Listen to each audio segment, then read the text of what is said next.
नमस्कार, बहुत स्वागत है आपका डेली 24 भारत में। मैं हूं आपके साथ अनीता शर्मा। शुरुआत करते हैं उत्तर प्रदेश की बड़ी खबरों से। मुख्यमंत्री योगी आदित्यनाथ ने सोमवार को पीलीभीत क्षेत्र में कुंवर गांव में करोड़ों रुपए की 66 विकास परियोजनाओं का लोकार्पण और शिलान्यास किया।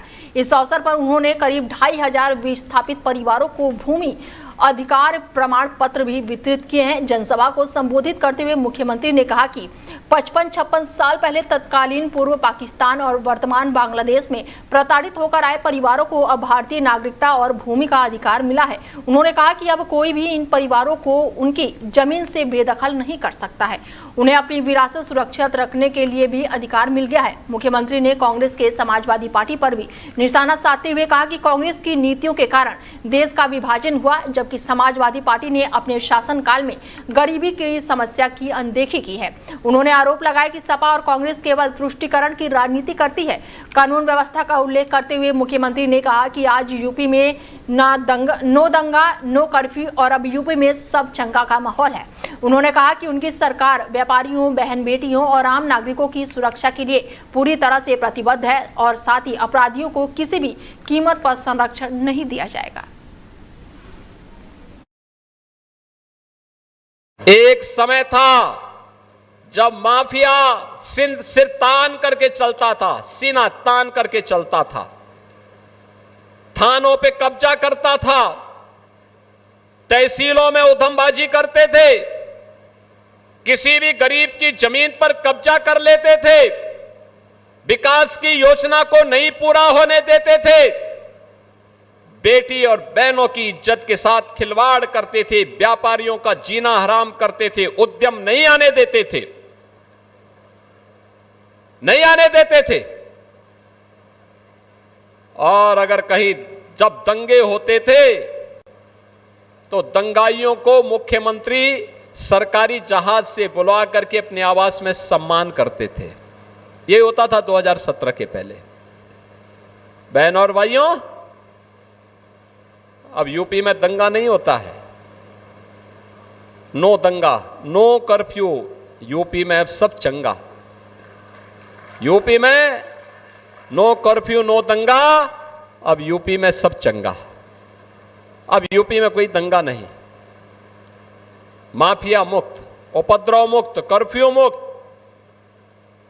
जो माफिया पहले सीना तान करके चलते थे, आज गले में तख्ती लटका करके चलते हैं कि साहब जान बकस दो, बस एक बार अब जान बकस दो, अब आगे हम ठेला लगा करके पेट भर लेंगे, लेकिन कहीं गुंडागिर्दी नहीं करेंगे। हमारी प्रतिबद्धता गरीब के लिए है, हमारी प्रतिबद्धता युवा के लिए है, हमारी प्रतिबद्धता बहन और बेटियों की सुरक्षा के लिए है, हमारी प्रतिबद्धता व्यापारियों की सुरक्षा के लिए है, अन्नदाता किसानों की खुशहाली के लिए है। हमारी प्रतिबद्धता किसी गुंडा माफिया के प्रति नहीं हो सकती है और हम उसको कोई संरक्षण भी न देंगे न देने देंगे।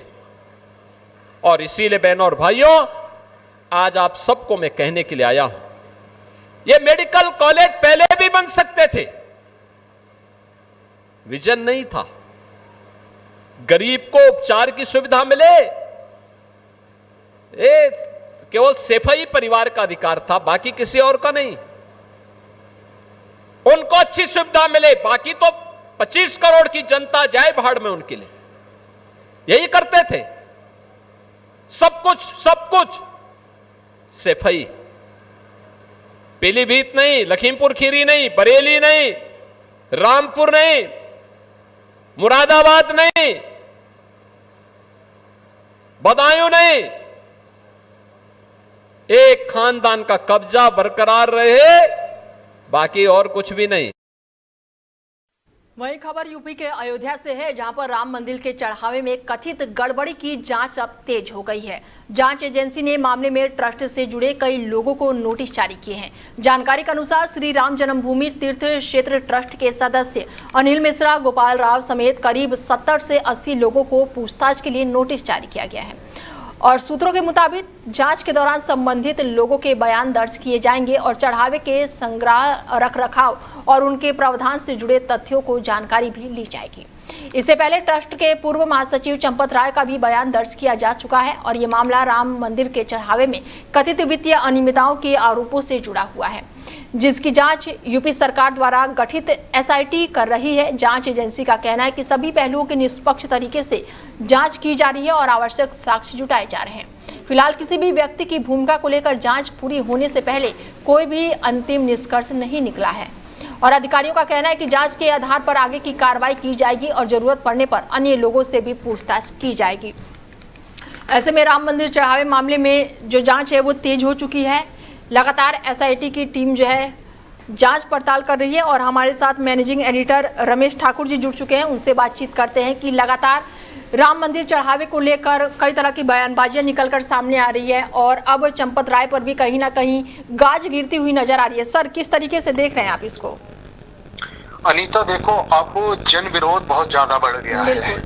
आज कितनी बड़ी घटना अयोध्या के अंदर हुई है कि वहाँ की बार एसोसिएशन यानी पूरी अदालत के में काम करने वाले जितने भी वकील हैं, बिल्कुल, उन्होंने मीटिंग की है। मीटिंग में एजेंडा पास हुआ है, कोई भी चंदा चोरी के खिलाफ कोई भी वकील उनकी दलील नहीं सुनेगा और ना उनका केस कोई लेगा। बिल्कुल। एक बात, और दूसरी बात उन्होंने ये कहा है कि इस चंदा चोरी से जितने भी जुड़े हुए लोग हैं, प्रमुख अनिल मिश्रा और चंपत राय, ये यहाँ से 3 दिन का अल्टीमेटम दिया है कि 3 दिन के अंदर अयोध्या से बाहर चले जाएं। बिल्कुल, यानी भाग जाएं। अगर नहीं भागेंगे तो हम इनको खदेड़ देंगे और चक्का जाम करेंगे, पूरी अयोध्या को चारों तरफ से बंद कर देंगे। और ये अक्सर होता है जब कोई बड़ा मुद्दा होता है और उस मुद्दे पे जब सरकारों की उदासीनता, एसआईटी, पुलिस, एफआईआर, सुरक्षा तंत्र, जब उनकी उदासीनता जब सामने आती है तो जन विरोध अपने आप बढ़ जाता है। यूरोपियन कंट्री में क्या होता है, जब सरकारें निष्कुच हो जाती हैं, उनकी कहीं सुनवाई नहीं होती तो क्या करता है, सारे के सारे लोग एक रोड पे आ जाते हैं, जन संग्रह होता है, उस मुद्दे के ऊपर वोटिंग होती है कि इस व्यक्ति को पद पे रखने के लिए सड़क पे आपके वोटिंग होती है। जब वोटिंग जब 80% से जब ऊपर हो जाती है उनके खिलाफ, तो सरकार को आनन फानन में इस्तीफा देना पड़ता है, व्यक्ति को इस्तीफा देना पड़ता। कमोबेश मुझे लगता है वही भारत में होता हुआ दिखाई दे रहा है। बिल्कुल। ऐसे में आज सर कोर्ट में भी सुनवाई थी और अब खबर निकलकर ये सामने आ रही है कि 8 आरोपियों को 13 जुलाई तक के लिए जेल में भेज दिया गया है और 14 दिन की न्यायिक हिरासत में भेजा गया है। तो क्या ये विपक्ष का जो लगातार सवाल उठा रहे थे कि कार्रवाई नहीं हो रही है, तो एक तरह से ये बड़ी कार्रवाई मान सकते हैं इसको? देखो, इस पूरे मुद्दे को मैं पहले दिन से कह रहा हूँ, विपक्ष को जोड़ो मत, इस पे राजनीति ही मत करो। कोर्ट में जो न्यायिक हिरासत आज बढ़ा दी गई है, बिल्कुल, ट्रांजेक्ट पर आगे बढ़ा दी गई। अभी तक जो ट्रायल हुआ है और अभी तक जो पूछताछ सोसाइटी और पुलिस ने करी है, उस पे अनएक्सपेक्टेड इतने सारे उन्होंने खुलासे कर दिए हैं। 8 ने बता दिया कि हम तो सिर्फ मोहरा हैं, चोरी करने वाले जो बैठे हुए हैं वो बाहर है, बिल्कुल, उनको आप लोग पकड़ नहीं रहे हो, आपने हमें पकड़ के अंदर डाल दिया। उन्होंने खुल्लम खुल्ला बोल दिया, सबका नाम ले दिया, कितनी चोरी हुई है, कितना पैसा हुआ और कहां कहां गया है।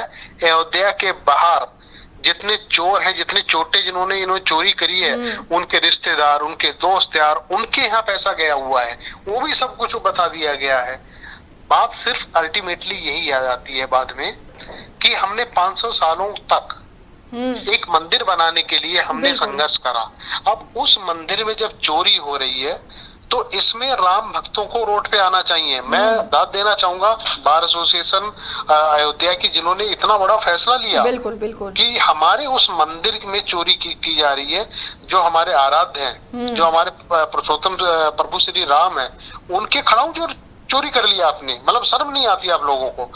तो इस मामले को मुझे लग रहा है कोर्ट में जो आज इनकी न्याय हिरासत आगे बढ़ाई है, पुलिस ने पहले कह दिया था एसआईटी ने कि अभी हमें पूछताछ की और ज्यादा जरूरत है, और वैसे ही जज ने माना, कोर्ट ने माना, उन्होंने उनकी न्यायिक हिरासत इतने दिन के लिए उनको और दे दिए। मुझे लगता है ये बहुत बड़ा मुद्दा होगा भारतीय जनता पार्टी के लिए, गले की हड्डी बन जाएगी, फांस बन जाएगी। बिल्कुल। ऐसे में सर करोड़ों लोगों की भावनाओं के साथ ये खिलवाड़ हुआ है, इसमें कोई दो राय नहीं है, कहने की कोई दो राय नहीं है। वो जो नारा एक निकला होगा, आपको भी याद होगा, सीनियर है आप मुझसे, कि आधी रोटी खाएंगे राम मंदिर वहीं बनाएंगे, राम मंदिर वहीं बनाएंगे। हाँ, अब ये जब उस बन समय गया बहुत तो ज्यादा निकला हुआ था। और अब वही लोग जो नहीं निकल कर सामने आ रहे या फिर जो जिनके राज खुल रहे हैं, तो ऐसे में जो करोड़ों राम भक्त हैं उनको कितनी बड़ी ठेस पहुंची है। राम भक्तों की यही, जो सच्चे हृदय वाले राम भक्त है, वो यही कह रहे हैं, जो भगवान के नाम पे जिन्होंने चोरी करी है उनको सरेआम फांसी दो। बिल्कुल।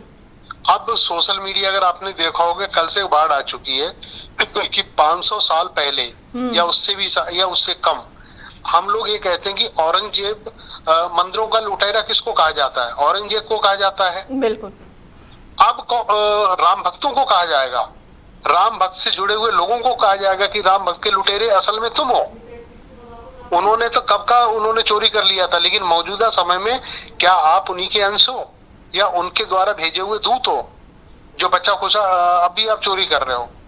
तो मुझे लगता है कि जो करोड़ों अरबों जो देश में रहते हैं, विदेश में रहते हैं, राम भक्ति में जो लीन है, उन्होंने जिसने भी ये सुना है कि वहां से चोरी हो गए हैं जहां राम लला विराजमान है। बिल्कुल। हाँ, उनकी गर्भगृह से चोरी कर ली, उनके खड़ाऊ चोरी कर लिया आपने, उनकी पटकथाएं चोरी कर ली है, उनकी आप सिंदूर वाली जितनी भी सामग्रियां, जितनी सब कुछ आपने चोरी कर ली है। बिल्कुल। ऐसे में सर उनका हार चोरी हो गया है, खड़ाऊ चोरी हो गया है और गर्भगृह से चोरी हुआ है, तो यहाँ तो लोग वहीं पहुंच पाएंगे ना, जो कि बड़े अधिकारी होंगे। आम जनता तो जा नहीं पाएगी, या फिर जो छोटे मोटे अधिकारी हैं वो भी नहीं जा पाएंगे वहां पर।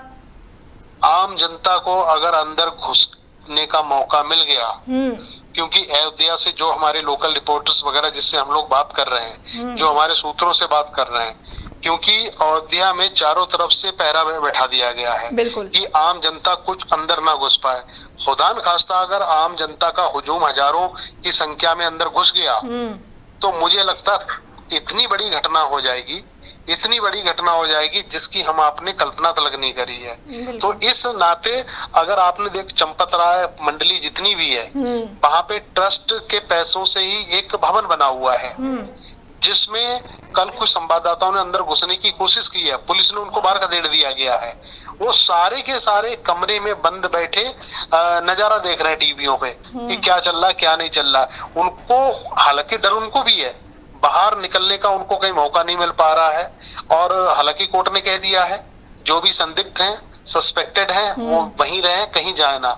लेकिन मुझे जहां तक लगता है, और ये मेरा पर्सनली तर्क है, आने वाले समय में ये जितने बच्चे हुए हैं इनके ऊपर भी कार्रवाई की गाज जरूर करेगी। बिल्कुल। ऐसे में एसआईटी जांच कर ही रही है, सीबीआई की भी मांग अब तेज हो गई कि सीबीआई भी इस मामले की जांच करे।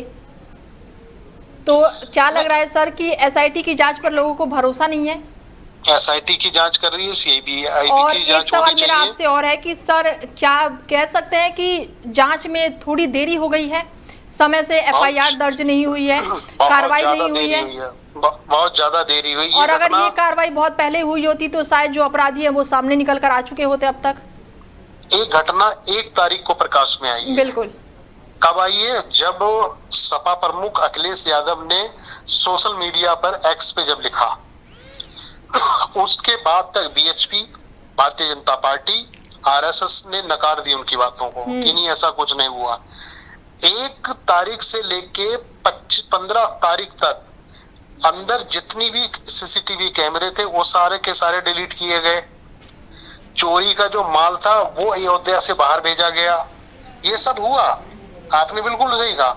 ये जब चीजें प्रकाश में आए, अगर उसी समय एफआईआर होती और एफआईआर के बाद में तुरंत ही जांच होती, एसआईटी बनती, तो मुझे लगता है सब चीजें बाहर निकल के और जल्दी आ जाती। ठीक है सर, जुड़ने के लिए बहुत शुक्रिया आपका।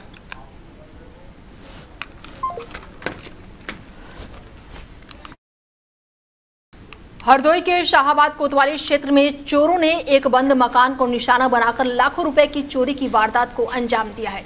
घटना के बाद से इलाके में हड़कंप मच गया है, जबकि सूचना मिलते ही पुलिस मौके पर पहुंचकर जांच में जुटी हुई है। मामला शाहाबाद के खोड़ा बीबी जेई मोहल्ले का है, जहां पर रिटायर नलकूप ऑपरेटर का परिवार किसी जरूरी काम से घर से बाहर गया हुआ था और इसी दौरान अज्ञात चोरों ने मकान का ताला तोड़कर घर में प्रवेश किया और अलमारी का लॉक तोड़कर उसमें रखे लाखों रुपए के सोने चांदी के जेवरात और नकदी चोरी करके फरार हो गए। जब परिवार वापस लौटा तो घर का सामान बिखरा पड़ा था और अलमारी के ताले टूटे हुए थे और इसके बाद से तुरंत ही पुलिस को सूचना दी गई, जिसके बाद से पुलिस ने आसपास के लगे सीसीटीवी फुटेज को खंगाला है और जांच पड़ताल शुरू कर दी है।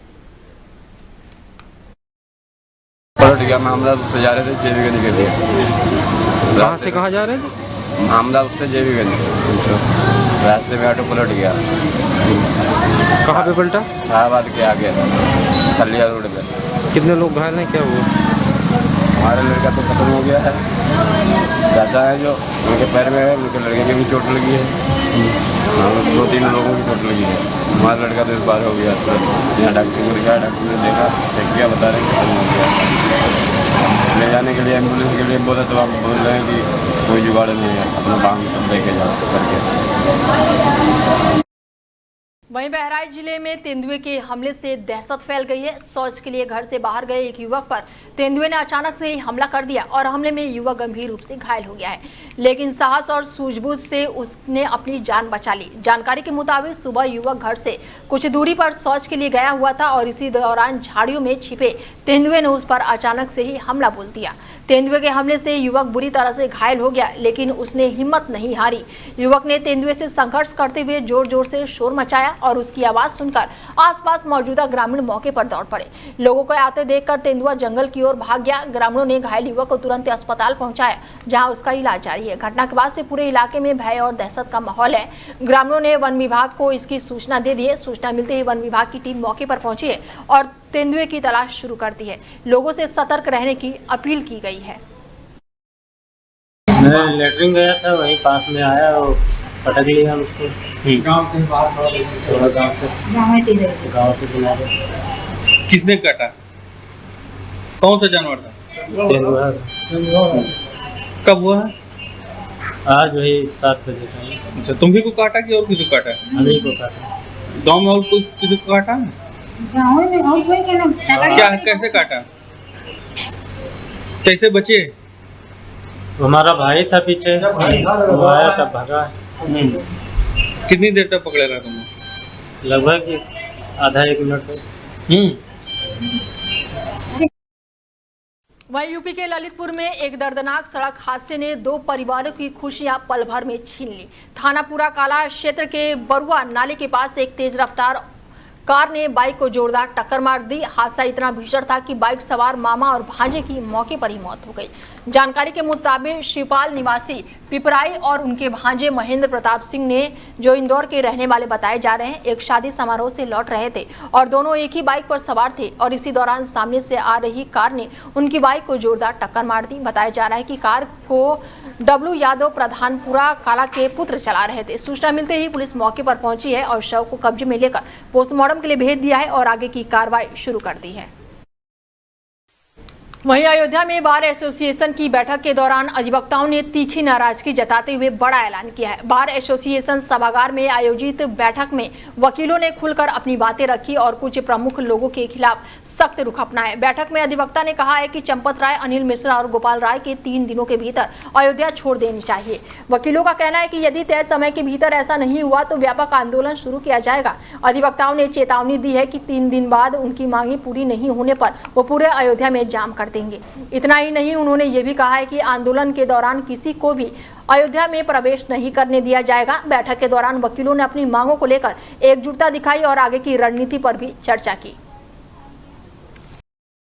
माननीय सर्वोच्च न्यायालय में प्रस्तुत करेगा, जिसमें सीबीआई जांच की वो मांग करेगा, जिससे सही अभियुक्तों का खुलासा हो पावे। यहाँ तक कि और जहाँ तक कार्यवाहियां जो कमेटी गठित की गई है, जो भी आवश्यकता राम जन्मभूमि में पहले से और तमाम जगह पर चोरी और ठगी हुई है, उसकी भी जांच के लिए शासन को पत्र लिखेगा। यही तय किया गया है। इसी के साथ आज की कार्यवाही समाप्त। माननीय सर्वोच्च न्यायालय में प्रस्तुत करें। वहीं यूपी के उन्नाव की भगवंत नगर विधानसभा स्थित पावन बक्सर धाम से समाज सेवी पुष्पेंद्र प्रताप सिंह के नेतृत्व में आजीवन श्रवण कुमार तीर्थ यात्रा का भव्य शुभारंभ किया गया। कार्यक्रम की शुरुआत दीप प्रज्वलन के साथ हुई और इस दौरान पुष्पेंद्र प्रताप सिंह ने दर्शनार्थियों के चरण पर पखार कर उनका सम्मान किया और यात्रा को रवाना किया। पुष्पेंद्र प्रताप सिंह ने बताया कि सेवा अभियान मां चंद्रिका देवी के आशीर्वाद से शुरू किया गया है और उन्होंने कहा है कि अब प्रत्येक रविवार को बक्सर धाम से 3 बसें अयोध्या के लिए रवाना होंगी, जिसके माध्यम से विधानसभा क्षेत्र के श्रद्धालु और जरूरतमंद लोगों को प्रभु श्री राम लला के दर्शन कराए जाएंगे।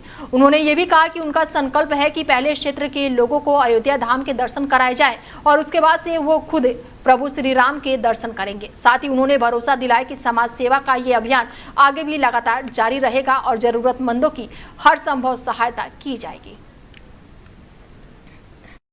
वहीं अमरोहा जनपद के गजरौला क्षेत्र में नेशनल हाईवे 9 किनारे संचालित किए जा रहे अवैध दोहा व्यापार के अड्डे पर पुलिस ने भंडाफोड़ किया है। सीओ अंजलि कटारिया के नेतृत्व में पुलिस ने गुप्त सूचना के आधार पर एक मकान पर छापेमारी की। कार्रवाई के दौरान पुलिस ने मौके से कैलाश, उनकी पत्नी पूजा, बिट्टू और मोनू को गिरफ्तार किया है। पुलिस के मुताबिक चारों आरोपी लंबे समय से मिलकर इस अवैध कारोबार का संचालन कर रहे थे। छापेमारी के दौरान पुलिस ने मौके से आपत्तिजनक सामग्री भी बरामद की है। वहीं मौजूदा कई पीड़ित महिलाओं को सुरक्षित बाहर निकाला गया और उनसे लगातार पूछताछ जारी है। आज दिनांक 28 जून को गजरौला थाना क्षेत्र अंतर्गत मुखबिर द्वारा पुलिस को सूचना दी गई कि यूएस फूड फैक्ट्री के पास एक घर में अनैतिक देह व्यापार संचालित किया जा रहा है। सूचना प्राप्त होते ही पुलिस टीम तत्काल उस घर पर छापेमारी के लिए जाती है और वहाँ छापेमारी के दौरान उस जो घर है उसका संचालन करता कैलाश और उसकी पत्नी पूजा और उसके साथ ही 2 अन्य पुरुष बिट्टू और मोनू गिरफ्तार किए जाते हैं और साथ में अन्य जो 5 पीड़ित महिलाएं हैं वो भी वहाँ मिलती हैं। जो गिरफ्तार अभियुक्त थे उनके कब्जे से आपत्तिजनक सामग्री और जो संचालन करता है उसकी पत्नी है उनके कब्जे से इस तरह के कृत्यों से जो अर्जित कुछ रुपए थे वो बरामद किए गए। जो पीड़िताएं थी उनको कुछ पूछताछ के बाद उनके परिजनों के सुपुर्द कर दिया गया। गिरफ्तारी और बरामदगी के आधार पर सुसंगत धाराओं में अभियोग पंजीकृत कर अभियुक्तों को माननीय न्यायालय के समक्ष पेश किया जा रहा है। अग्रिम वैधानिक कार्य। वहीं यूपी के वाराणसी शहर के भीतर कच्चे मीट, मुर्गी और मछली की बिक्री पर नगर निगम द्वारा लगाए गए प्रतिबंध के खिलाफ आम आदमी पार्टी ने विरोध का ऐलान कर दिया है। पार्टी के जिला अध्यक्ष कैलाश पटेल ने बताया कि इस फैसले के विरोध में 30 जून को पार्टी कार्यकर्ता नगर आयुक्त से मुलाकात करेंगे और नगर निगम का घेराव करके ज्ञापन सौंपेंगे। कैलाश पटेल ने आरोप लगाया है कि नगर निगम प्रशासन ने सरकार के संरक्षण में तुगलकी फरमान जारी किया है, जिससे छोटे और गरीब तबके के मांस विक्रेता का कारोबार प्रभावित होगा। उनका कहना है कि इस निर्णय से बड़े कारोबारी और उद्योगपतियों को फायदा मिलेगा, जबकि सालों से इस व्यवसाय से जुड़े छोटे व्यापारी आर्थिक संकट का सामना करेंगे। उन्होंने ये भी कहा कि नगर निगम के आदेश में केवल कच्चे मांस की बिक्री पर रोक लगाई गई है, जबकि शहर में पका हुआ नॉनवेज खुलेआम बिक रहा है। किस तरह आप कार्यक्रम कर रहे हैं, आप क्या मामला है? देखिए, आपको सबको विदित है कि 6 जून 2026 को नगर निगम वाराणसी द्वारा एक तरफा निर्णय लिया गया कि नगर के अंदर जो मीट की दुकानें हैं, मछली की दुकानें हैं, मुर्गे की दुकानें हैं, इन्हें विस्थापित किया जाएगा और शहर से नगर सीमा के बाहर किया जाएगा। और इतना ही नहीं, इसे ऑनलाइन व्यवस्था प्रदान की जाएगी। ऑनलाइन व्यवस्था का मतलब समझते हैं? जो गरीब हजारों परिवार जुड़े हुए हैं इस दुकान के जरिए, उनकी रोजी रोटी चल रही है, उनको एक तरह से रोजी रोटी छीनने का उनका ये नगर निगम द्वारा कुछ प्रयास किया जा रहा है। और इसे बड़े हाथों में बड़े बड़े पूंजीपतियों को ऑनलाइन व्यवसाय के लिए कौन करेगा? हमारी ये छोटे दुकानदार करेंगे, उनकी क्षमता तो नहीं है। इसलिए पुनः इन हजारों परिवारों को उजाड़ कर इनकी रोजी रोटी तबाह और बर्बाद करके पूंजीपतियों को ये व्यवसाय देना चाहती है। बीजेपी आप कहीं भी देखिए, गरीबों के लिए कोई काम करती है? नहीं करती है। केवल और केवल पूरे देश के अंदर पूंजीपतियों का वो साथ दे रही है, पूंजीपतियों को मालो माल कर रही है, उन्हें कमाने का बराबर अवसर दे रही है। नगर निगम एक तरफ कच्चे मांस मछली मुर्गों को बंद करने की बात कर रही है, शहर में वही पके हुए जो है नॉनवेज बिक रहा है, तो दोहरी रवैया है, क्या कहना चाहिए? देखिए, इनकी तो दोहरी नीति बराबर चलती है। ये सीतापुर जिले में सरकारी नाजुल भूमि पर अवैध कब्जों के खिलाफ प्रशासन ने बड़ी कार्रवाई शुरू कर दी है। कलेक्ट्रेट कोर्ट के आदेश के बाद से करीब 25 बीघा सरकारी जमीन पर नोटिस चस्पा करके कब्जा हटाने की प्रक्रिया शुरू कर दी गई है। प्रशासन के मुताबिक इस भूमि की अनुमानित कीमत जो है 50 करोड़ रुपए आंकी गई है। बताया जा रहा है कि इस सरकारी जमीन पर लंबे समय से अवैध कब्जा था और अब कानूनी प्रक्रिया के तहत कब्जा धारकों को नोटिस जारी करके निर्धारित समय के भीतर भूमि खाली करने के निर्देश जारी किए गए हैं। प्रशासन ने साफ किया है कि नोटिस अवधि समाप्त होने के बाद से आवश्यकता अनुसार अतिक्रमण हटाने की कार्रवाई की जाएगी। जिलाधिकारी महोदय के न्यायालय के द्वारा आज एक नोटिस दी गई है। अशरफ कोठी जो नजूल भूखंड संख्या 1477 है, छावनी कदीम परगना खैराबाद, जिसका क्षेत्रफल लगभग 1.958 हेक्टेयर करीब 25 बीघे के आसपास है, जिसमें भविष्य में जो जनपद न्यायालय का विस्तार होगा और अन्य जनोपयोगी परियोजनाओं के लिए उसको सुरक्षित किया गया। सर, उसमें किस किस चीजों का निर्माण कराया गया? मतलब उसमें ये इसमें अशरफ कोठी और कुछ छोटे और निर्माण भी है, बाकी रिक्त पड़ी हुई है खाली है। सर, वहाँ पूरा उनको सुनवाई का अवसर दिया जाएगा। अपनी बातें वो जिलाधिकारी महोदय के न्यायालय में जो आगामी सुनवाई की तिथि है 10 जुलाई, उसमें अपनी प्रस्तुत कर सकते हैं सभी पक्ष। वहाँ जो रह रहे हैं सर, उनका कहना है कि हमारे परनाना जो है उनके नाम से रोड भी बनी है। ये सब न्यायालय के सुनवाई के दौरान निर्णय लिया जाएगा। कितनी जमीन होगी सर? लगभग 25 बीघे जमीन है, 1.958 अनुमानित लागत सर कितनी? अनुमानित लागत 50 करोड़ से अधिक ही होगी। जमीन सर खाली करा के उसका क्या प्रयोग में लिया जाएगा? यहाँ पर जो जनपद न्यायालय है, जनपद चिकित्सालय है, उसके आगामी जो भविष्य के विस्तारीकरण है और अन्य जनोपयोगी जो परियोजनाएं हैं उसके लिए। बहराइच क्षेत्र में मामूली विवाद के बाद एक मजदूर के साथ कथित मारपीट का मामला सामने आया है। पीड़ित ने आरोप लगाया कि कुछ लोगों ने उसे घेर कर बेरहमी से पीटा और जाति सूचक गालियां भी दी हैं। मामले में स्थानीय पुलिस पर कार्रवाई न करने का आरोप लगाते हुए ग्रामीण आजाद समाज पार्टी के नेताओं के साथ पुलिस अधीक्षक कार्यालय पहुंचे और दोषियों के खिलाफ सख्त कार्रवाई की मांग की। आजाद समाज पार्टी के पूर्व जिला अध्यक्ष चंद्रदीप सिंह ने बताया कि पीड़ित मजदूरी करता है और ई रिक्शा से काम पर जा रहा था और इसी दौरान रिक्शे में बैठाने को लेकर कुछ लोगों से कहासुनी हो गई। आरोप है कि विवाद के बाद से दबंगों ने उसे घेर कर मारपीट और जाति सूचक शब्दों का प्रयोग किया। क्या नाम है आपका? चंद्रदीप सिंह भीष्म, आज आप अध्यक्ष आजाद समाज पार्टी से। आज आप लोग एसपी साहब के यहाँ आए काफ़ी संख्या में, क्या समस्या है? एक दलित व्यक्ति को कुछ मनुवादियों द्वारा मात्र रिक्शे में बैठने के कारण मारा जाता है, बेसमेंट में घसीट कर, और उसकी कहीं भी रिपोर्ट दर्ज नहीं की जाती है। 15 दिन से पीड़ित परिवार दौड़ता रहता है और फिर अंत में आकर भीम आर्मी की शरण में वो गुहार लगाता है। क्या कहना है पीड़ित का? जो भी दोषी है उसके खिलाफ कार्रवाई, और जो पीड़ित है उसको इंसाफ दिलाने के लिए हमेशा भीम आर्मी जानी जाती है और भीम आर्मी का कर्तव्य है, ये हमारा पूरा कर्तव्य है कि हम इनको इंसाफ दिला के रहेंगे और उनके खिलाफ मुकदमा लिखा के रहेंगे, वो चाहे कितना ताकतवर हो। कहाँ का मामला है ये कैरी। फिलहाल बुलेटिन में मेरे साथ इतना ही, दीजिए इजाजत, नमस्कार।